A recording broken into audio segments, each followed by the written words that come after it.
أعوذ بالله من الشيطان الرجيم بسم الله الرحمن الرحيم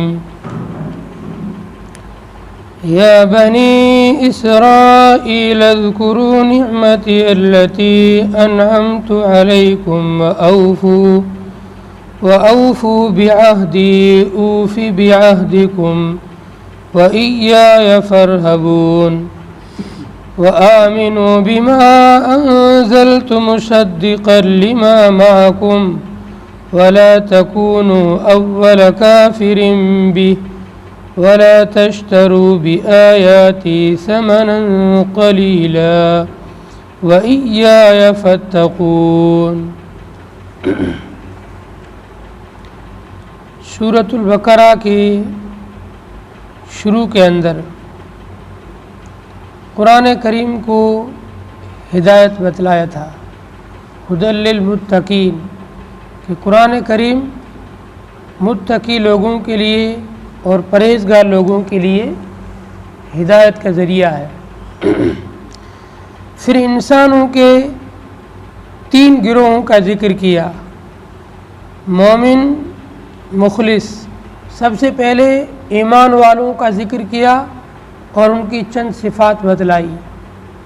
پھر 2 آیات کے اندر خالص جو کافر ہے ان کا ذکر کیا، اور پھر 13 آیات کے اندر منافقین کا تذکرہ کیا۔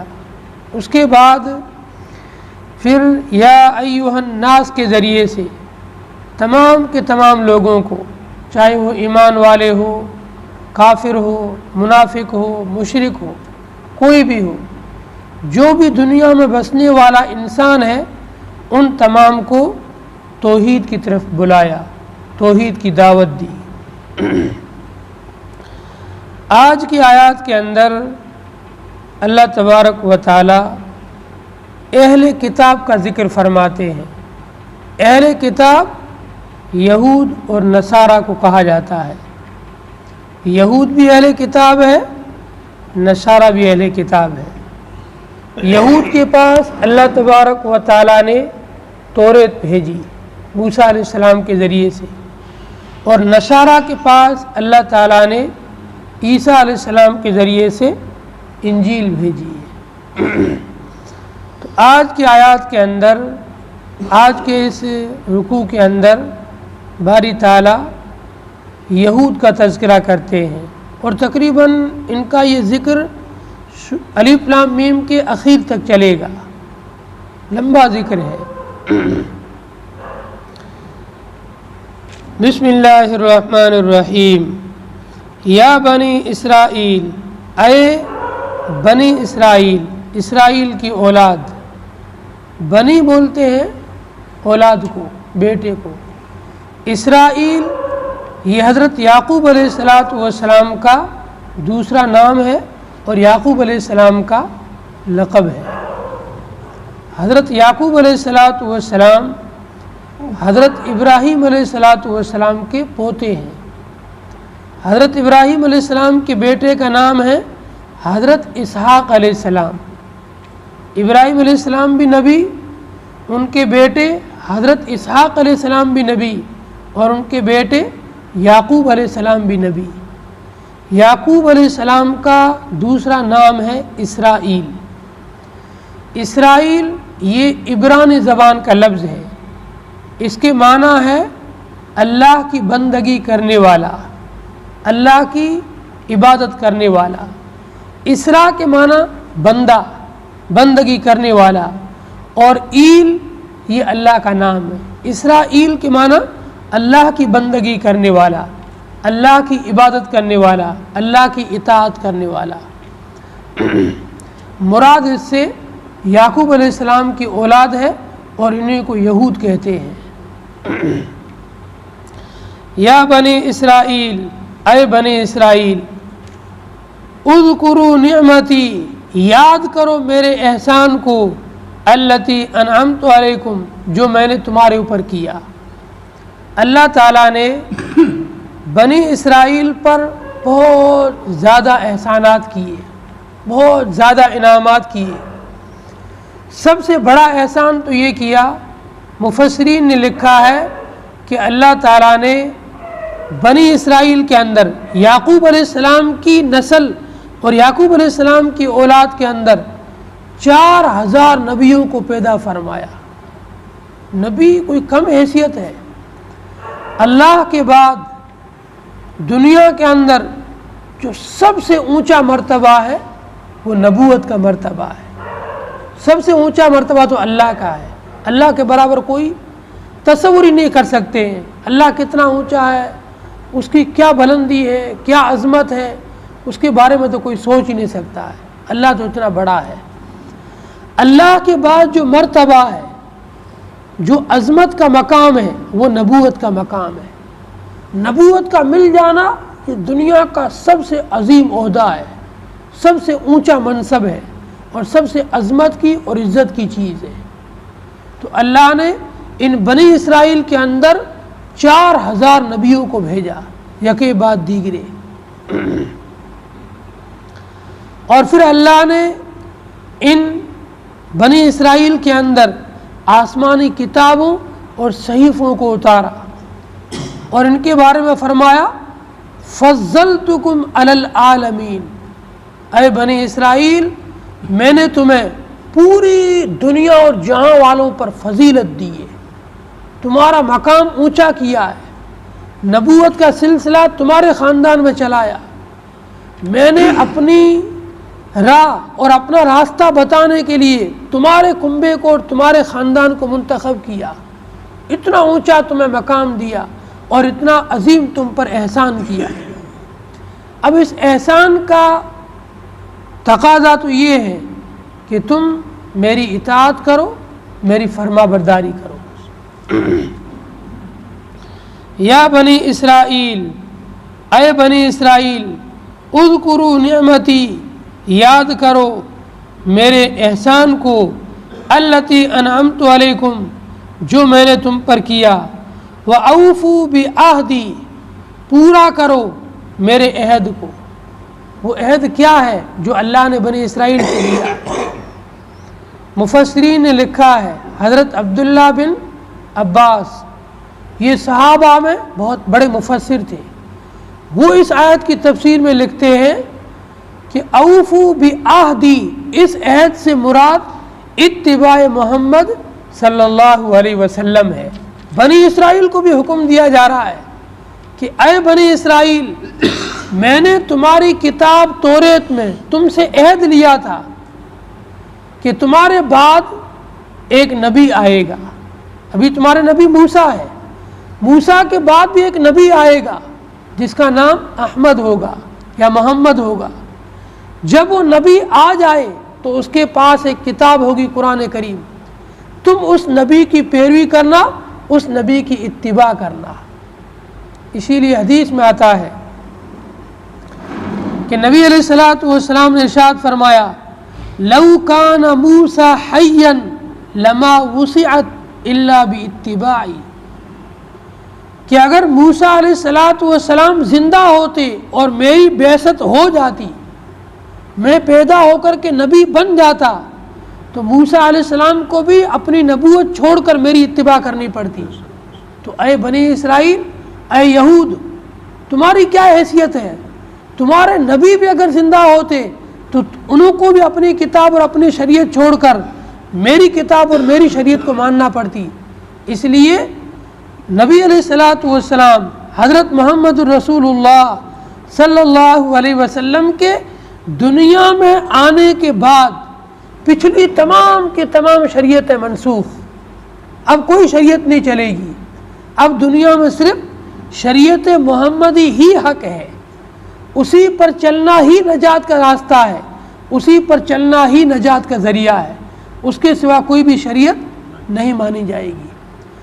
اور آسمان سے قرآن کریم کے نازل ہونے کے بعد پچھلی تمام کی تمام کتابیں منسوخ، اب صرف قرآن کریم کے اندر جو احکامات ہیں انہی کے اندر نجات کی راہ ہے، انہی پر عمل کے ذریعے سے انسان نجات پا سکتا ہے۔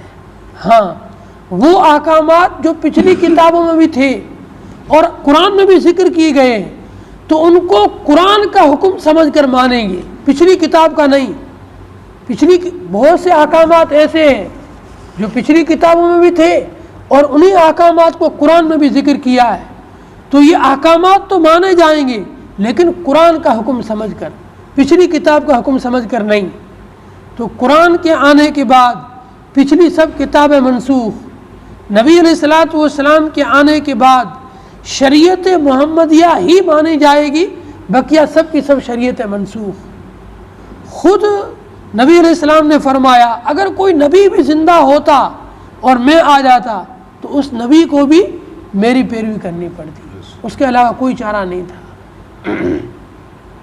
اس لیے عبداللہ بن عباس فرماتے ہیں کہ اس عہد سے مراد اتباع محمد صلی اللہ علیہ وسلم ہے کہ اے بنی اسرائیل، میں نے تم سے عہد لیا تھا کہ میرا آخری نبی محمد صلی اللہ علیہ وسلم جب آ جائے تو تم اس کی پیروی کرنا، وہ جو کتاب لے کر آئے اس کتاب کو تم مان لینا۔ اوفی بعہدکم، تو میں تمہارے عہد کو اور تم سے جو میں نے وعدہ کیا ہے میں اپنے وعدے کو پورا کروں گا۔ اللہ نے کیا وعدہ کیا؟ اللہ نے وعدہ کیا اگر تم میرے آخری نبی کو تسلیم کر لو گے، ان کی کتاب کو مان لو گے، اس کے مطابق زندگی گزارو گے تو پھر میں تمہاری مغفرت کر دوں گا اور تمہیں جنت میں داخل کر دوں گا۔ تو ایک عہد اللہ نے بنی اسرائیل سے لیا اور دوسرا عہد بنی اسرائیل کو خود دیا۔ بنی اسرائیل سے عہد لیا کہ تم محمد صلی اللہ علیہ وسلم کی اتباع کرو گے، پیروی کرو گے، خود عہد دیا کہ اگر تم نے محمد کی اتباع کر لی تو میں تمہاری مغفرت کر دوں گا اور تمہیں جنت میں داخل کر دوں گا۔ یا بنی اسرائیل، اے بنی اسرائیل، اذکروا نعمتی، یاد کرو میرے احسانات کو جو میں نے تم پر کیے، وَأَوْفُوا بِعَہْدِی، پورا کرو میرے عہد کو، اوفی بعہدکم، میں پورا کر دوں گا تمہارے عہد کو۔ ایک عہد اللہ نے لیا اور ایک عہد اللہ نے ان کو دیا۔ وَإِيَّايَ فَارْهَبُونِ، اور صرف مجھی سے ڈرو، مجھ ہی سے ڈرو۔ ایایا یہ بعد میں آنا چاہیے، فرحبون پہلے آنا چاہیے، لیکن عربی کا ایک قاعدہ ہے جب بعد میں آنے والی چیز کو پہلے لے کے آئیں تو یہ خصوصیت کر دیتی ہے، یعنی صرف اللہ ہی سے خاص طور پر ڈرو اور کسی سے ڈرنے کی ضرورت نہیں ہے۔ دنیا میں جس ہستی سے ڈرا جائے وہ صرف ایک ہی ہے، اللہ۔ بھائی زندگی کا مالک اللہ ہے، موت کا مالک بھی اللہ ہے، روزی کا مالک بھی اللہ ہے، دکھ سکھ کا مالک اللہ ہے، صرف اسی سے ڈرنا چاہیے۔ دنیا والوں سے ڈرنے کا کوئی مطلب نہیں ہے، کوئی ریزن نہیں ہے، ان سے ڈر کر کے نہ تو کوئی فائدہ ہے نہ کوئی نقصان ہے۔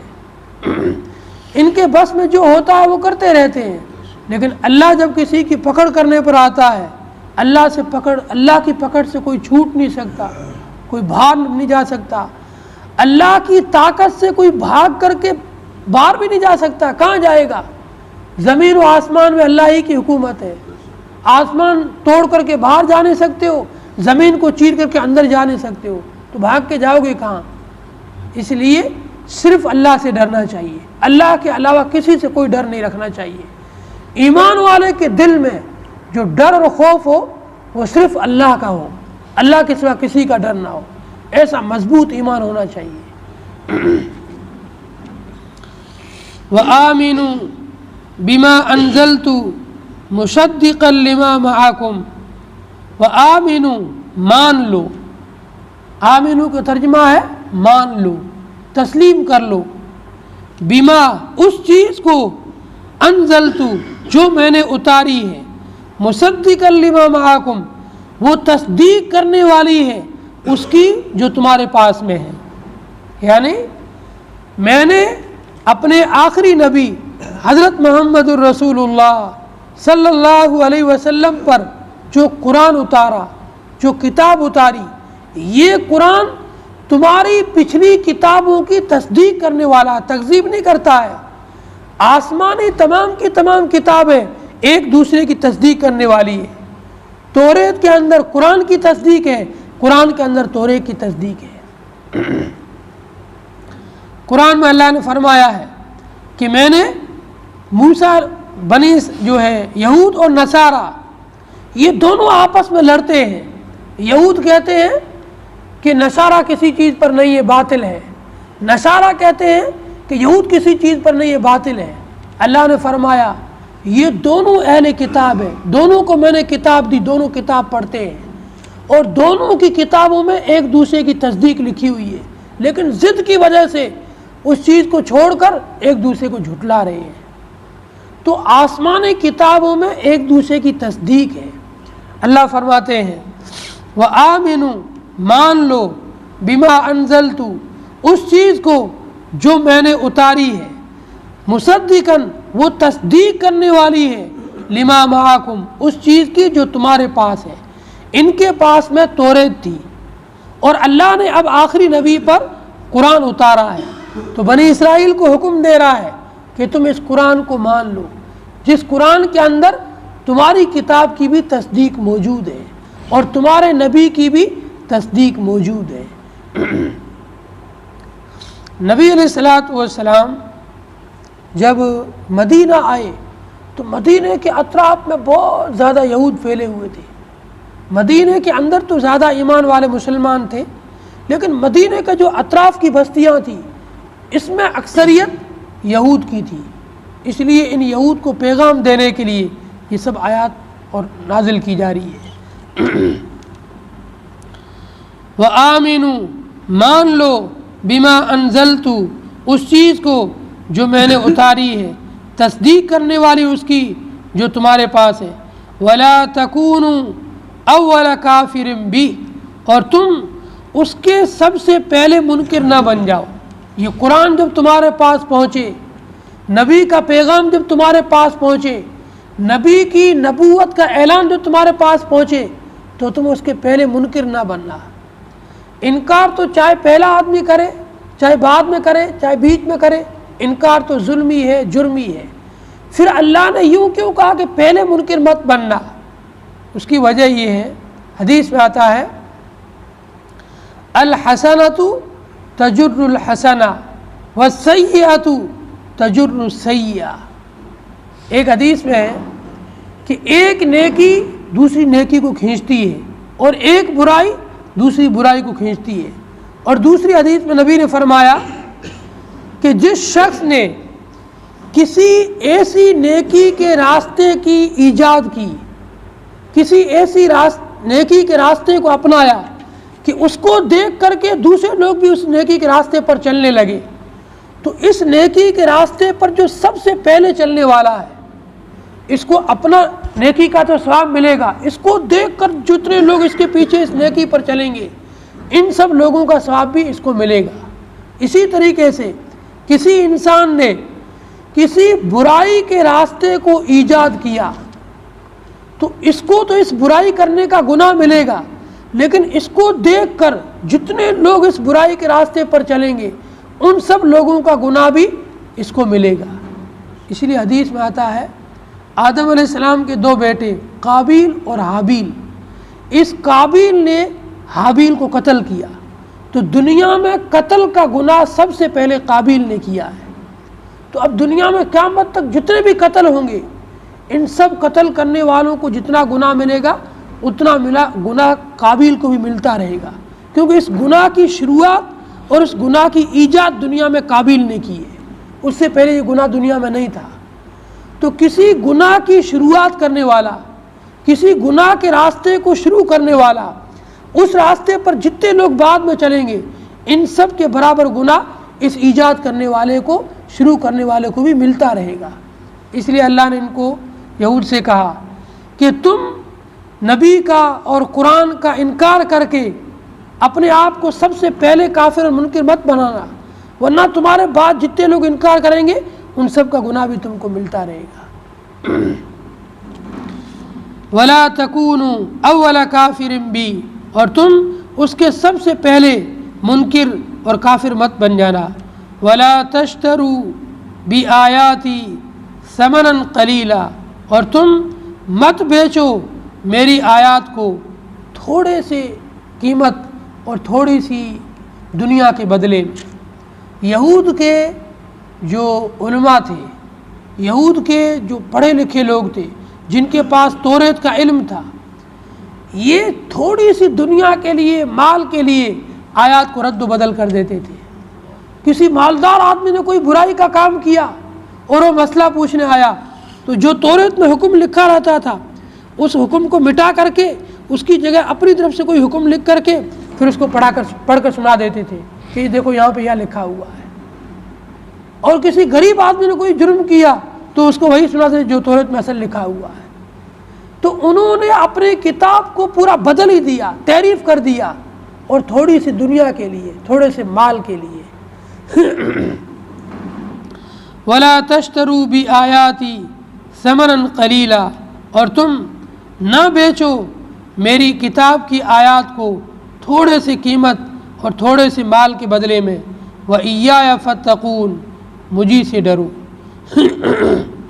اب اس آیت کے تحت میں علماء نے ایک مسئلہ لکھا ہے، تعلیم پر اور دینی کاموں پر اجرت لینے کا۔ تو اس کے بارے میں فقہاء نے لکھا ہے، ایک تو ہے متقدمین اور ایک ہے متاخرین۔ متقدمین کا مطلب پہلے زمانے کے فقہاء، صحابہ کے دور کے اور تابعین کے دور کے فقہاء۔ تو صحابہ اور تابعین کے دور میں تو دینی کاموں پر اجرت لینا بالکل جائز نہیں تھا۔ اس کی وجہ کیا تھی؟ اس کی وجہ یہ تھی کہ وہاں پر اسلامی حکومتیں تھیں، نظام اسلام کا تھا، بیت المال بنے ہوئے تھے۔ تو جو مسجد میں امامت کرا تھا تو امام صاحب کے گھر کا خرچ بیت المال سے آتا تھا، اسی طرح جو مسجد میں مؤذن ہوتا اس کے گھر کا خرچ بھی بیت المال سے آتا تھا۔ اسی طریقے سے جو قرآن کی تعلیم دیتا تھا، یا تو وہ آدھا دن قرآن کی تعلیم دیتا اور آدھا دن جا کر کے اپنی مزدوری کرتا، اور جو پورا دن اسی میں مشغول لگا رہتا تھا تو اس کا وظیفہ بیت المال سے آتا تھا۔ تو جو بھی دینی امور میں، دینی کام میں لگے رہتے تھے تو وہ وقت نہیں نکال پاتے تھے دنیا کمانے کے لیے، تو ان کی دنیاوی مسائل کے لیے، ان کی روزی روٹی کے لیے بیت المال سے وظیفہ مقرر ہو جاتا تھا۔ لیکن یہ صحابہ اور تابعین کے دور کی بات ہے۔ بعد میں جب اسلام بہت زیادہ دور دور تک پھیل گیا اور ایسے ملکوں میں آیا جہاں پر اسلامی نظام نہیں ہے، جہاں پر اسلامی حکومتیں نہیں ہیں، وہاں کوئی بیت المال نہیں ہے، ایسے ملکوں میں آ کر کے جب اسلام آیا اور لوگ جب دین کی خدمت کے اندر لگے، اگر وہ فل ٹائم دین کی خدمت کے لیے دیں تو ان کی روزی روٹی کا مسئلہ مشکل ہو جاتا ہے۔ وہ اگر کمانے جائیں تو تعلیم کا حرج ہوتا ہے۔ تو پھر متاخرین فقہاء نے، بعد کے فقہاء نے یہ جواز اور یہ شکل جائز لکھی کہ دینی امور کے اوپر آپ اجرت لے سکتے ہو۔ اسی لیے امامت کرانے کی اجرت، مؤذن کی اجرت، مدرس کی اجرت، یہ سب اجرتیں جائز ہیں۔ اللہ تعالیٰ سے دعا ہے کہ اللہ تعالیٰ ہم تمام کو قرآن کریم کو صحیح سمجھ کر عمل کی توفیق نصیب فرمائے۔ اللہم صلی علی محمد عبدک ورسولک، صلی علی المؤمنین والمؤمنات والمسلمین والمسلمات، ربنا آتنا فی الدنیا حسنہ وفی الآخرۃ حسنۃ وقنا عذاب النار۔ اللہم انا نسألک الہدی والتقی والعفاف والغنی ونعوذ بک من العجز والبخل والکسل والحرم والمعاصی، رب ارحمهما كما ربياني صغيرا۔ اللهم ارحمنا، اللهم اجبرنا، اللهم ارزقنا، اللهم ارحمنا۔ یا اللہ ہم سب گنہگار، خطا کار، عاصی نافرمان بندے ہیں۔ یا اللہ ہمارے گناہوں کو معاف فرما، ہم سب پر رحم کرم کا معاملہ فرما، عزت عافیت نصیب فرما، امن سکون کی زندگی نصیب فرما، قرآن سے قلبی محبت نصیب فرما، قرآن سے دلی محبت نصیب فرما، ہمارے لیے خیر کے فیصلے فرما۔ یا اللہ حلال کشادہ روزگار نصیب فرما، حرام کے لقمے سے ہماری حفاظت فرما۔ صلی اللہ تعالی علی خیر خلقہ محمد وآلہ وصحبہ اجمعین برحمتک یا ارحم الراحمین۔